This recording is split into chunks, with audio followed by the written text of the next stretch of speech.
Peace and blessings, everybody. I hope everybody's having a blessed day. Three reasons why you will not start your weight loss journey. And one you probably never heard before, or probably in the matter that I'm explaining. The first one is definitely not obvious, but people just have the wrong conception of when it comes to nutrition. They think it's boring. They think everything is about broccoli, grilled chicken, and stuff like that. Vegetables and only meat, which in some cases, yeah, you will need to add those things, but not necessarily all the time.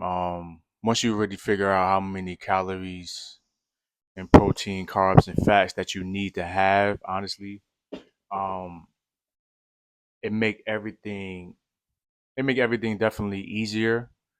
Just winging it or just sticking to solids all the time. Cause people get bored quite. People get bored fast just eating like that, and it's not realistic to long terms, just only eating salads and all these different things. I even had to learn the hard way for a lot of years to eat similar to how I want to eat for the rest of my life. Yes, if you've been following me, yeah, you're gonna know that a lot of the stuff you might have to cut out. You might have to have a balance and eat every once in a while. Um, and then the more you study nutrition, the more you'll figure out, the more things you'll find out about, the more things you will consider, especially when it comes to health and wellness. When it comes to oils and fried foods, certain carbs, you'll figure out a balance as you go on the journey because you're figure your body out, and but number one, right? The first reason why people don't start their weight loss journey is because they think they have to stick to salads all the time. No. You don't have to always stick to salads. I have a client she was a client first that turned into a accountability partner, and she ate way differently from me, and she lost 30 pounds or nearly close to it. I mean, she was showing me wraps, she was showing me pancakes, she was showing me all types of different styles. Because you have to really want to put the work in. You know what I mean? You have to want better for yourself. So it's not one of those things that you just make a quick salad and throw some meat on there or some processed meat, bologna, turkeys, and some cheese and some dressing. You have to really, really dial in to if you want to eat similar to what you probably would eat on a regular day or stuff like that. Yeah, you got to put your work in. You know what I'm saying?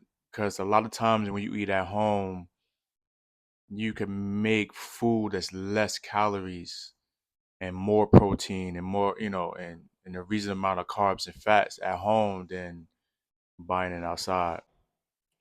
The other reason is time. I would say the second, number two.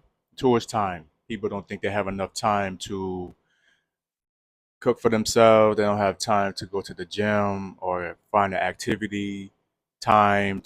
Every time I do interviews with people in the gym or online, time always come up because you have to have time to invest in yourself. And a lot of people feel like they don't have time to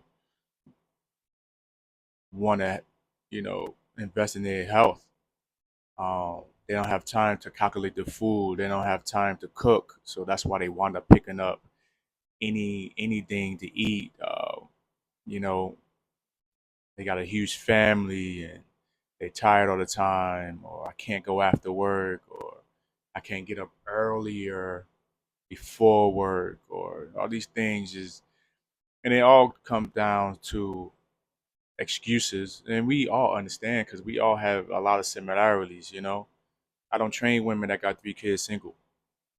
I don't train single dads. I don't train entrepreneurs. I don't train people with two jobs. I don't train truck drivers. I don't train all types of people with all different situations that put their health first.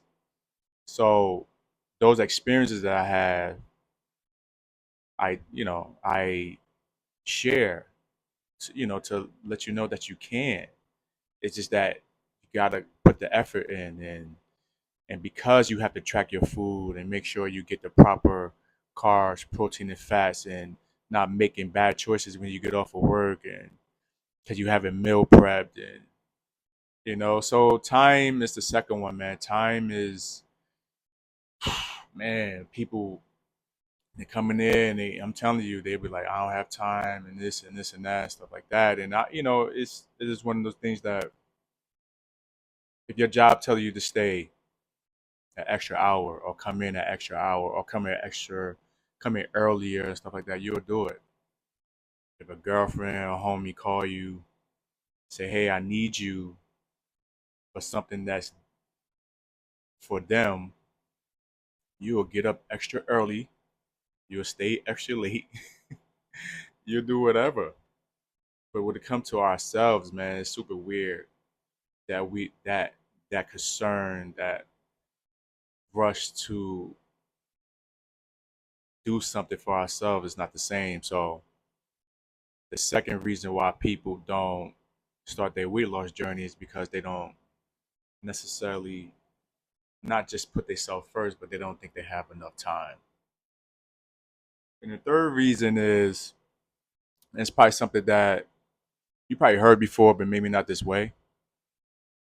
We aren't ready to be the first partakers, because usually we are around a bunch of people and we all have a similar. We eat, we have drinking crews, we have smoking crews, we have, when we eat, we have to get the most unhealthiest things. We put partying, we put partying over going to the gym. It's like an unhealthy balance, right? And we're not trying to be the we're not trying to be the first partakers, because people that see you changing, they don't like that.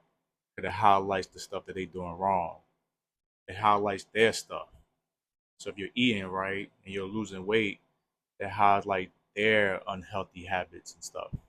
You're not drinking no more, so y'all don't have that bond anymore.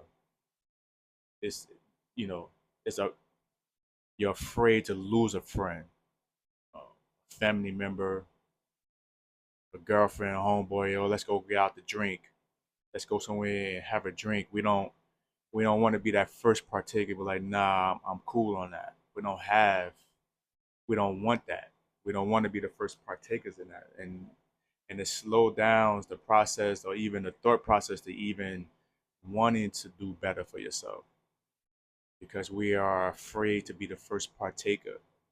I totally understand, but at the same time, I'm telling you, in the long run, you're gonna thank yourself, because I was the one who did that was super extreme, and it used to bring. I tell the story all the time, and I don't care. The people that was there, they know. If they ever run across this video, they know I used to bring my food scale. They know I used to bring the sugar-free syrups, the sugar-free or no added ketchups, and all these different things, man. Crystal light, so I could put in my water. All these things. I was the extreme, and people didn't understand. They thought I was doing too much, and they didn't know at the time how important my health was to me. It was super important. It was a life or death thing for me. And so, and I went on and lost 84, 85 pounds in a year doing that. And I was taking things, I was trying to find things out. Done all types of stuff. So, but because of that, people don't start their weight loss journey because they don't want to be the first partakers, man. And I'm here to tell you when it comes to all three of those situations, man, put yourself first, invest in your health, because in the long run, it's gonna pay off. But at the same time, as long as you keep caring about what other people think, as long as you keep saying you don't have time, as long as you don't, as long as you don't invest in your time and study about nutrition, you're never gonna start. And you know this for your own life. Just look at yourself right now and ask yourself, are you in the best state of mind, health, spirituality, to come to God, Christ? Are you there? Are you where you want to be right now? And that answer, I'll let you know. Guys, I love you. Like, subscribe, and I'll see you in the next video.